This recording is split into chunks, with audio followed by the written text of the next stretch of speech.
What is up, everybody? Happy Monday. I hope you all are doing fantastic. Hope you are avoiding the sea of red that we are seeing today. My goodness. My goodness. You know, going into today, everything was looking fantastic. I was up around 4 o'clock this morning, kind of watching the market, getting ready to, hoping that the Asian market was going to carry us into today. But my goodness, it was just, man, as soon as people started waking up here in the West, everything just started dumping. But it was, like I said in my tweet here, it was weird today. It wasn't the weird sell-offs that we get where you get like a good 20% candle on the 5-minute chart. This was different. We'll take a closer look when we get into the charts here, but it just felt like a lot of short positions were opened up today, and we had gotten some news over the weekend that a major fund, a major player in the crypto space, as a matter of fact, the owner of the Grayscale Trust actually took a short position out on DOGE, which might have been a trigger for a bunch of other hedge funds to do the same and follow suit and open up a bunch of short positions as well, which just gets my blood going. We all know how I feel about shorts. Evil folks. Anyway, let's get into it here so I don't keep rambling on about about short positions. All right, overall market cap sitting at $2.4 trillion. Down a little bit on the day, but still holding strong above that 2.4 trillion mark. Bitcoin dominance continuing to fall, sitting at 43% right now, whereas ETH has climbed up to 19%. But look at this. Look at the gas prices, guys. 220 gwei right now. That's ridiculous. Absolutely ridiculous. To anybody who says that the last, what was it? The Berlin hard fork or whatever fixed the gas prices. No, it did not. It absolutely did not. Bitcoin sitting at $55,568, down 3% on the day. Ethereum sitting at $3,959, falling below the 4,000 mark, up 1.9%. Really, just about the only crypto that's in the green right now. Everything else has pretty much slipped into the red. Binance Coin down 4% on the day now. Dogecoin down 22% today, sitting at 44 cents. Goodness. Cardano at $1.62, down 8%. XRP down 8%. Polkadot down 9%. Bcash up 5%, bucking the trend a little bit. And Litecoin up. Oh, Litecoin just had a big sell-off. Wow. Definitely seems like as we progress through the day here, the COOK in the house, my silent partner, the master of the chat, says that he is getting eaten alive, buddy. I'm telling you, this was a bad one. And, I'm sure you saw the same thing I did, man, looking at the charts all day today. Like I said, we didn't get those massive 5-minute candles, on the sell side. It was more of just incremental sell, little sell orders that were being placed, which to me, again, looked an awful lot like short positions being opened up all across the market today. So I don't know what's going on, but today has definitely felt like a tipping point as far as the overall stock market goes. If COOK, try to remind me when we get to the charts to pull up the NASDAQ. There's something important I want to show you on there. We looks like we might have put in a pretty nasty double top on the NASDAQ. All right, let's keep moving along here. Sentiment. Take a look at the overall social trends, social sentiment. This website always takes forever to load up. Alright, you can see trending number one still now for I think 3 days in a row. We got this Shiba coin, which did get listed on Binance today, and the CEO of Binance had to make a statement saying, I don't endorse this. We're only listing it because people keep asking about it, but you should do your own research and probably not invest in it. Donkey still trending at number 3. It's been there for a few days. Not sure what's going on with that. RLC. What is RLC? Just a quick look here. I want to... Maybe. Nope, it wasn't in the cards. We were not allowed to look, and everything is locked up. So closing out of that. Fantastic. Okay. SpaceX, you can see, is trending. ENU and ETH. We'll take a look at RLC later if the computer decides to work. Let's keep moving on. Take a look at DeFi Pulse real quick. See, total value locked is up to 85.5 billion on the overall Ethereum network. You can see Curve Finance has still got Uniswap flipped. Let's take a little peek in here at the TVL on Uniswap. Coming down a little bit, almost looks like we put in a bit of a double top on the TVL as well, starting to reverse. Very, not that that's good to see, but for crying out loud, you saw the gas prices. Who the hell wants to be on that network right now? Not this guy. Over here on DeFi Station, taking a look at the overall Binance Smart Chain, see what the TVL is here. Maybe. Alright, see we're getting up there, starting to just kind of peter off a little bit. We come down, we'll take a closer look at Pancake Swap, kind of see what's happening here. Not much to look at, still kind of the same thing as yesterday where our lines are bouncing off each other. Right now, like I said yesterday, the spotlight is just simply on Ethereum right now. All eyes on Ethereum. Alright, here is, oh my goodness, wow. Wow, guys, just since we started airing here, look at this. Bitcoin has dumped, how much did we dump here? Let's take a look. God dang, came down 3% here in just the last few minutes. That is, something's happening. And we got a weird little CME gap, it looks like, because that's from the close going into now. Not good, not good. And you can see we're looking at the 5-minute chart here on Bitcoin, and you can see all day long we have just been bleeding out. And like I was talking about earlier, look, we didn't, just right up until just now, we didn't get one of these massive candles on the 5-minute until just now after market close. Other than that, all day long, it was just these little sell orders that were placed all damn day, over and over and over again. You see hardly any buy candles in between here, just over and over, nothing but sell candles. Which, again, not a financial advisor or anything like that, obviously, but just looking at some of those sell orders on chain, they looked like short positions to me. All right, let's jump into some headlines here. We'll circle back to the sticks and take a deeper dive into our overall positions. First headline of the day: Elon Musk SpaceX launching Dogecoin moon mission. No, it's not a joke. Elon Musk's private space exploration company SpaceX took payment in Dogecoin for a moon mission next year. I don't know what Elon's end goal here is. I love Elon Musk. I love everything he's done. Love Tesla. Love SpaceX. Love everything the guy stands for. But I am having just a lot of trouble with this whole Doge thing. I don't think he realizes the amount of damage that's being done to the crypto space. Right now I feel like crypto is the laughingstock of the entire world because, for crying out loud, that's what it's been for the past few weeks with Doge. Just people investing in fucking memes. Driving me nuts. I don't know. Maybe he really does want to have Doge be the next currency of the world. I don't know. But right now it just feels like he's making a mockery of a market that I really, really fell in love with, and that rubs me the wrong way. So that's my 2 cents on Elon Musk and the Doge fiasco. Let me know your thoughts. Hit me up in the chat, open dialogue and all that. Curious what you're thinking, what your thoughts are on this entire Dogecoin nonsense. Here we go. Grayscale's parent company bets $1 million on Dogecoin's decline. COOK says Doge is going to drag our year down. Yeah, for sure, buddy. It already is. Dude, I looked at that Shiba coin today, and I, honest to God, thought about just saying fuck it and YOLOing everything on it, right? Because that seems to be the way of doing things right now. We're going to find the dumbest, stupidest coin we can think of that makes no sense, has zero fundamentals, zero utility used to it, and we're just going to YOLO our entire fucking position on it. I don't know. Obviously, you guys can see I'm a little distraught over this whole thing today. Barry Siebert, founder and CEO of crypto investment giant Grayscale Investments, parent company Digital Currency Group, revealed that his firm has opened a $1 million short position on Dogecoin, betting on the token's decline.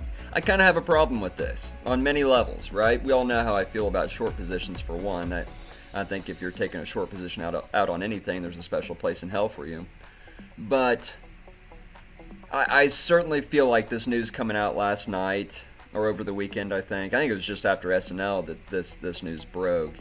I just feel like this triggered something with every other institution that's come into this space. Now they're all thinking, oh yeah, maybe we ought to be shorting stuff too. We're certainly at the top of a market, right?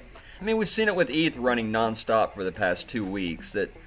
It's certainly feeling a little toppy. And I guess if I was gonna take a short position out on something, I suppose now would be the time. But I don't know. It just feels like a really terrible way to make money, I guess. CWOK says Shiba is rug pull garbage. Yeah. Yeah, interestingly though, C-Dub, because I wasn't joking, I gave this real consideration today. And because I was giving it real consideration, I did actually dig into the white paper on this stupid ass Shiba coin. And I'll tell you, as stupid as it is, as stupid as the branding obviously is, there's real tokenomics there. I can't go as far as to call it a rug pull, just simply because there's no rug pull code in there, right? There's not one person that all this is going to. There's no actual pyramid scheme code that's inside of the protocol itself, unlike SafeMoon, which, don't get me started on SafeMoon, those sons of bitches. So there could be something there, I guess is what I'm trying to say, but damn. Actually, no, I take that back, because we did talk about yesterday that there is one wallet that a lot of this money is going to in regards to Shiba. That one wallet's Vitalik Buterin's wallet, for reasons I cannot explain. I don't know why the developers of Shiba Coin decided to send all the trading fees to Vitalik, like he needed more money. But yeah, Vitalik owns the one wallet that all the trading fees go to from that Shiba Coin. But other than that, yeah, you're absolutely right. Total rug pull. Couldn't agree more. Alright, so this is the Barry Siebert shorting crypto news. Destroying markets left and right. Moving on. UBS is exploring Bitcoin offerings for its wealthiest of clients, says a report. UBS joins a growing list of banking giants exploring crypto offerings to its clients. Big surprise, right? Raise your hand if you're surprised by this news. If you're surprised by this news, you obviously have not been watching this channel. UBS, the Swiss banking giant with $3.5 trillion in asset under management, is planning to offer crypto products to its richest of clients. This has just been happening nonstop, right? We had it with JP Morgan, we had it with Morgan Stanley, we've had it with pretty much every giant bank. And the thing that seems to be the common denominator among all of them is that they're not offering crypto to their average clients. They're only offering crypto, and Bitcoin in particular, to the richest of rich clients, right? The 1% of the 1% that they do business with. And again, that rubs me the wrong way. I think I mentioned it in yesterday's show, right? C-Dub, only the rich get to play, right? That feels like where this is going. And I mentioned it yesterday that it feels like we are rapidly approaching a point where we may never be able to custody our own crypto again, right? It feels like we're quickly moving up to a point where the banks are going to try to gain control over custody of cryptocurrencies, and we'll probably get regulation coming down at some point saying that you're not allowed to custody your own crypto, that you have to go through the banks. And then we're going to end up right back where we're at now, where these sons of bitches are just out there rehypothecating the crypto that they're supposedly custodying for us, right? And if you don't know what rehypothecation is, that simply means that they're taking crypto, well, we use Bitcoin for simplicity purposes, and they're loaning that Bitcoin out. And that person that they loan the Bitcoin to then loans that Bitcoin out to somebody else. And then that person then loans that Bitcoin out to somebody else. That is the current financial system that we have right now. And that is one of the many things that have gone wrong in this financial system that we find ourselves in. So the fact that we know that they're going to attempt to do this with crypto now is, man, it's unnerving, right? Really unnerving, and should make all of us worry. And that's why I cannot stress enough that if you're into crypto, do not be buying paper cryptocurrencies. C-Dub, I'm not pointing this at you. I know that you're in a different situation. But to anybody else out here listening, guys, don't be buying the paper crypto. Do not be buying your cryptocurrencies through Robinhood, through Webull, through any app that does not let you custody or receive custody of your cryptocurrency. Cryptocurrency is property. deemed by the United States government and many other governments around the world. When you purchase crypto, you are allowed to keep that crypto on yourself, and nobody else is allowed to hold it for you, right? They should not be allowed to hold it for you. And COOK says he should have sent the poor UNS customers a Trust Wallet referral. Yeah, buddy. And then the Melvin Shorts Binance 100. Yeah, then Melvin Shorts Binance. Boy, I dare the Melvins to short Binance. That would literally be the worst mistake they could ever make. My goodness. If there was one guy on this planet that I would never ever bet against, that is CZ. That little Asian, my goodness, he's a wiry little fella. But anyway, I totally went off the rails here. Let's keep going. The report indicates that the firm is looking into alternative ways to offer exposure to digital assets. An unnamed source, boy, don't you hate that? An unnamed source said that the crypto investment would represent a small allocation of a portfolio to hedge against price volatility that may include, quote, third-party investment vehicles. Yeah, we don't need to keep reading this garbage. Another big bank getting into crypto. Story done. Moving on. See, man, I wish I could move this chat down, C-Dub, so that people can see what you're saying. I'm pretty sure my identity is covering up your chat. Let's see. Hey, what do you think of my my altered crypto doggy, huh? I started thinking to myself last night, man, I wish I had a black and white version that kind of looked a lot like my dog. Pitchforks and torches. Yeah, no joke, buddy. No joke. But I was thinking to myself last night, man, I really hope that tomorrow, actually tonight at 2 o'clock in the morning, is when the IDO is for doggies over on Bakery Swap, for anybody interested.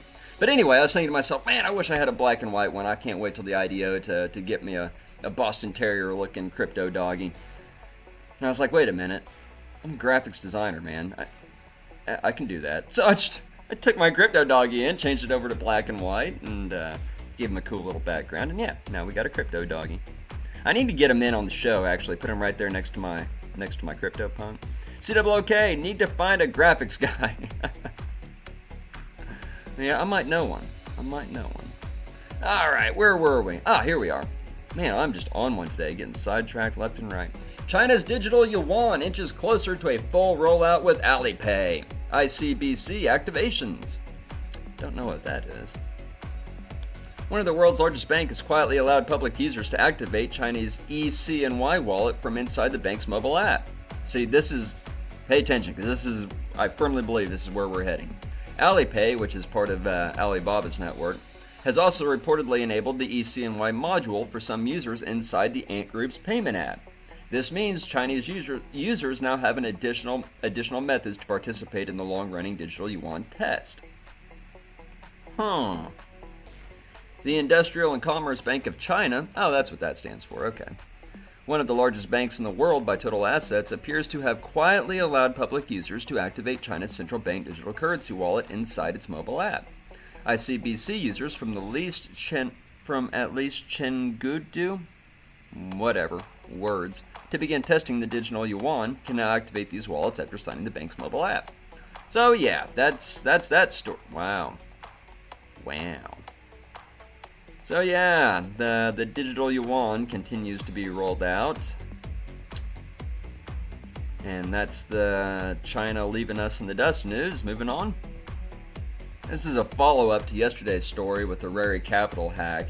After $11 million hack, Rary Capital team to reimburse lost funds. A recent integration with another DeFi protocol, Rary Capital, to an $11 million hack, now they're paying the victims back. This is a good story. You'll love to see this, and how they're doing it's pretty neat. The hack used a price manipulation attack to trick Rary Capital's smart contract into misjudging the price of Alpha IBEAT's token. The team has been working with other Ethereum developers to fix the vulnerabilities and has been actively answering community questions. During the community call, Rary's team announced they were foregoing their token allocation to reimburse users who lost their funds. They're pulling the money to reimburse people out of the dev fund, which any fees that occur on the network that goes to the dev fund, and they're going to use that to pay people back. Which is fantastic. You know, it was crazy as I was actually looking into this team the other day before this hack, the Rary Capital team. Pretty nuts. You wouldn't believe it. Well, actually, you probably would. The entire team is made up of like 16, 17-year-old kids. These kids cannot even buy cigarettes. They can't buy alcohol.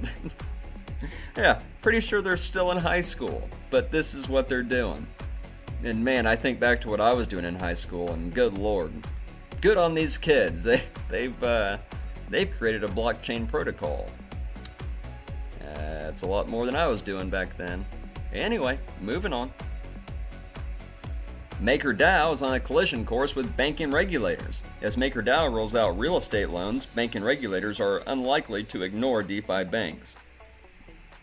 Yeah, we've known that the banking regulators are coming for DeFi. Period. Fact is that DeFi is a much bigger threat to the banking system, the legacy banking system, far more of a threat than Bitcoin ever will be. It's a shots fired moment for decentralized finance. MakerDAO, a decentralized bank and one of the cornerstones of DeFi, made its first world loan last month. It is just lending to Americans who want to fix and flip residential real estate. If old school bankers weren't aware of decentralized banks before, Maker's new foray changes that. Maker is now trading the same hunting ground. Treading words? The same hunting ground is not only banking behemoths such as Wells Fargo, but also A+ Federal Credit Union of Austin and thousands of other credit unions. CWK says, I roll. I can't say that on here, C-Dub. They're gonna cancel us again, big guy. These YouTubers, man. The algo does not fuck around. Pretty sure it's got its eye on me. But yeah, I'm right there with you. That was about the extent of what I was doing in high school. I certainly was not creating a disruptive blockchain DeFi platform. That definitely did not happen. No business is more regulated than banking. Right? Sure, that's a laughable statement. As long as MakerDAO confined itself to the blockchain sector, bank regulators such as Federal Reserve could stay unaware. They can't now. Wells Fargo, A+ Credit Union, and MakerDAO are engaged in magical business of banking. That is, they each create deposits out of nothing and lend them out. In Wells Fargo and A+ case, dollar-denominated deposits are instantiated on centralized ledgers and then lent out to customers. MakerDAO does things a bit differently. It spins up dollar-denominated deposits, known as DAI, stablecoin, on a decentralized ledger, the Ethereum blockchain, and then lends them using smart contracts. But apart from the little details of how deposits get stored and managed, all three institutions are in the exact same basic business: banking. Create a dollar, lend it, repeat it. Since its inception, Maker has provided banking services to a particular set of clients: pseudonymous cryptocurrency speculators. A typical MakerDAO borrower is gung-ho crypto fan who's already heavily invested in Ether and wants even more exposure.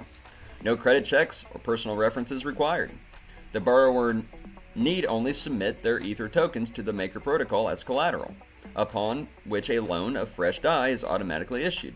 The speculator uses borrowed DAI to buy additional Ether. Like any bank, MakerDAO manages credit risk by controlling the amount of collateral that clients must submit. If a loan is about to go bad, Maker can protect itself by seizing the collateral, whether that be Ether or wrapped Bitcoin, or any other crypto assets on its permissible list. Neither Wells Fargo nor A+ FCU would ever dream of lending pseudonymous coins to speculators, and Maker has never landed on those traditional banks' competitive radar screens. U.S. banking regulators have been mostly oblivious too. No need to supervise some strange blockchainy thing that leads to an invisible and amorphous online client base. But shots have been fired, and now traditional banking is going to have to devote some brain power to figure out what decentralized banks such as MakerDAO are up to.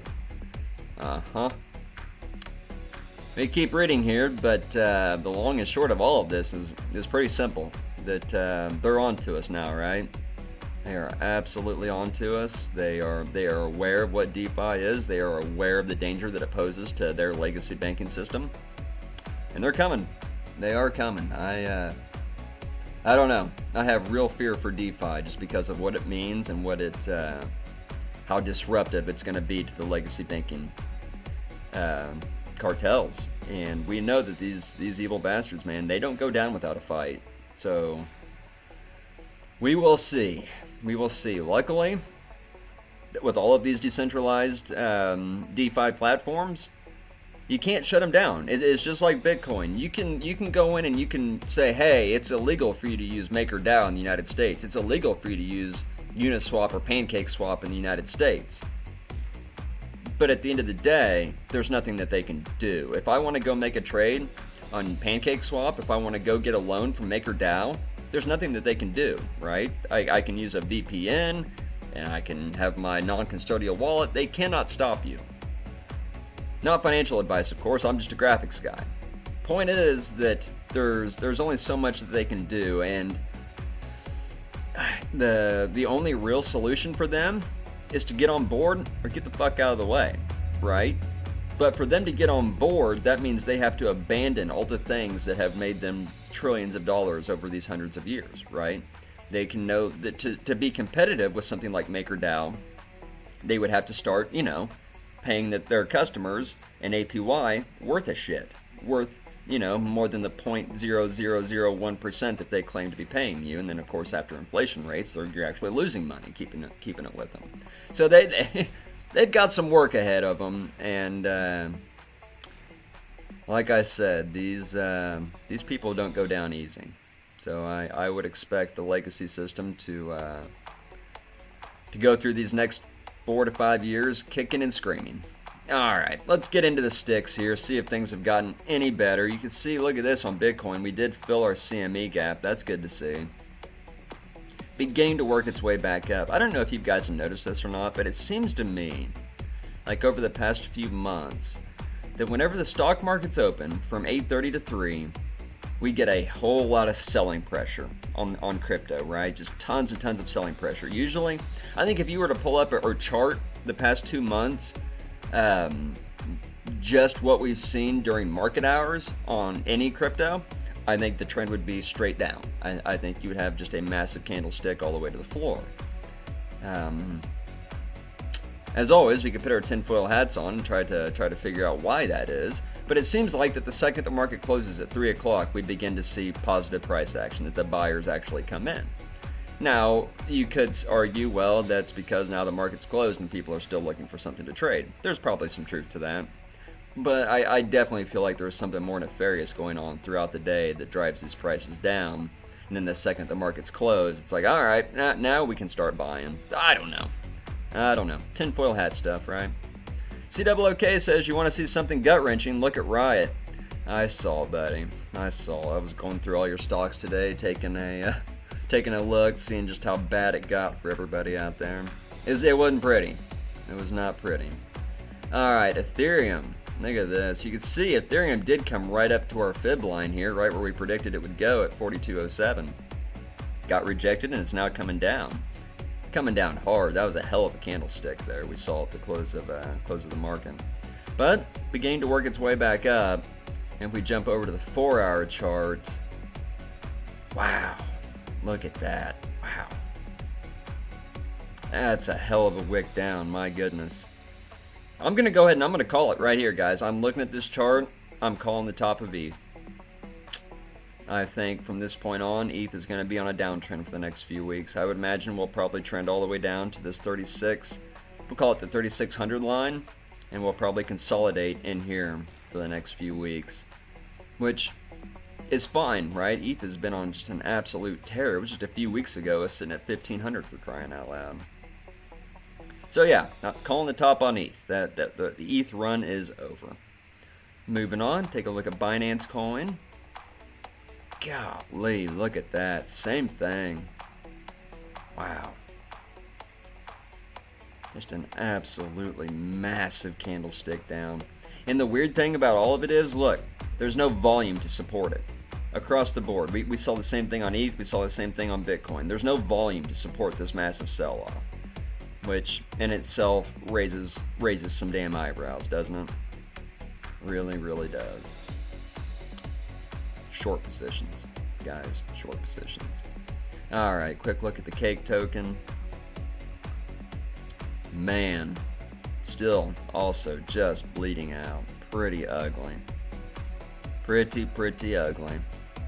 Looks like we're going to have to be patient a few more weeks here with our LP and just hope that it gets back up to our position so that we can make some money here. But as of right now, not looking good. Not looking good at all. We are in a clear downtrend that just seems to continue to get beaten up. Got me a little worried, so that's something I will continue to watch. DAP gutted, Buzz gutted, ARK gutted. I saw, dude, that ARK F fund, it really got hit hard today. It's definitely, dude, there's something happening in the stock market right now. I think it goes kind of back to what we were just talking about with the banks, how, you know, these institutions, man, they are not going to go down easy. They've got all of their billions of dollars wrapped up in the stock market, and they are watching it just bleed out over the past few months. Yeah, there's something going on. Here's our bake token, also just absolutely getting hammered today. It's the same thing across the board. Everything just bled out all day long.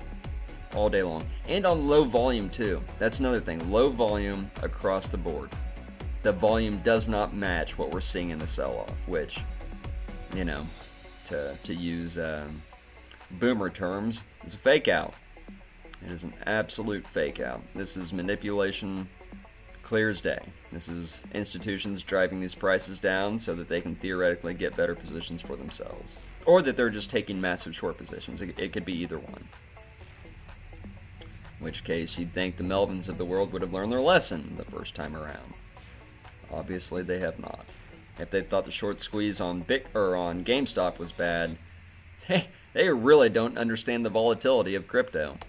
They will get liquidated within a few minutes. Easy. So that warms the cockles of my heart. Bake token just moving, this is Harmony. Harmony moving sideways here. See, we came back up to my position earlier this morning. We were there. Looked like we were really going the right direction with Harmony, and then boom. Got hammered down just like everything else. XRP, same thing. I'm sure you saw the same thing on XLM too. C-Dub just got absolutely gutted today. Hammered all the way back down. Look at that. Back down to $1.21. Starting to recover though. Everything looks to be trying to recover nicely. Or at least attempting to. Dogecoin also just got absolutely murdered on the sticks. Trying to recover, but not looking good for Doge. Moving averages are beginning to cross over too.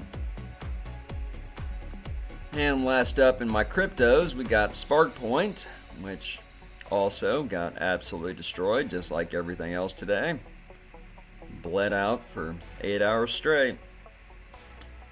Here's the NASDAQ. Look at this. Look at this. So if we get rid of our stupid drawing here, see on the NASDAQ, look at that. We've got, I really hate how TradingView does after hours on stocks. It's just ridiculous. But if we look here, we'll grab ourselves a horizontal line. I mean, there's a clear double top on the NASDAQ, right? Clear double top, which we have not seen. If we go to our daily chart, we have not seen on the NASDAQ in quite some time. I mean, this is going all the way back to last March. Here's the COVID crash.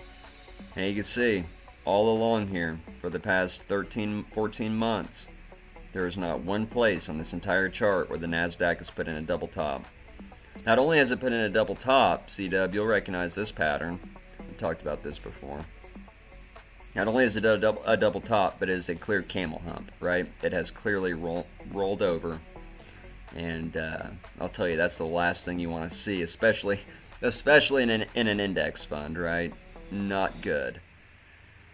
So this really just kind of goes to what we've been talking about for a while now, that there's something definitely sickly happening in the stock market. And I've been saying for months that it looks like we're in for a clear reversal in the stock market. CWK says that he dumped his Stellar last night at 76 cents, just shy of double. Nice, dude. Nice. I saw it ran real nice last night. Good trade, man. Good trade. On the green for the entire month. It's got to turn around, right? How much worse could it possibly get? So yeah, pretty worried about the Nasdaq. Pretty worried about the overall stock market. It's not healthy, not healthy at all. And especially now that we put in a camel hump and we're beginning to put in a series of lower highs and lower lows. I mean, looks like a reversal to me. Coin, this one really bucked the trend today. Look at that candle on Coinbase. Holy crap. That's incredible. Did it ever make it above 300? Oh, it got so close. Made it up to 298 before it reversed today. I'll be damned. Good for Coinbase. It's been a rough ride for them. And I guess we'll take a quick look at Riot. Yeah, all the miners look pretty damn similar. But, I feel like I said this before with Riot, but if you were looking for a place for it to bounce, it's not a bad spot. You can see it did flip previous resistance back here. That could be a good entry point. I wouldn't personally be buying Riot. Personally, I think there are much better investment opportunities, but I guess if you were looking to get into a miner, this might be a good chance to do that. What did Marathon do? Same. Good lord, those charts are identical. Yeah, Marathon also caught a good bounce at a place where you'd really like it to bounce, right there at this little level here, at that 27 mark. But it definitely looks like they're both willing to start coming down even more. So, but when as far as the miners go, I always say, why not just buy the damn coin? That's just me. And there's your XLM chart. Yeah, look at that. That's a divergence from XRP too, C-Dub. XRP did not do this last night. They went on one hell of a tear. Not sure what the reason for it is, but Alright guys, that is all I got for you today. Unless there's any charts or anything you guys want to look at, we can call it there. Look at that, coming in right at the 40-minute mark, hitting my targets, not going over time. Alright guys, once again, if you're interested in participating in the DOGE IDO tomorrow on Bakery Swap, 2 a.m. Central Time, 7 a.m. UTC. But yeah, go check it out. You might be able to get yourself a cool little dog here for fairly cheap. I'm not sure exactly what it's going to open up at. We're going to really pray that it doesn't get out of my price range because, darn it, I really, really want some. Alright guys, that is all I got. Yeah, we'll do it all again tomorrow. Have a good one.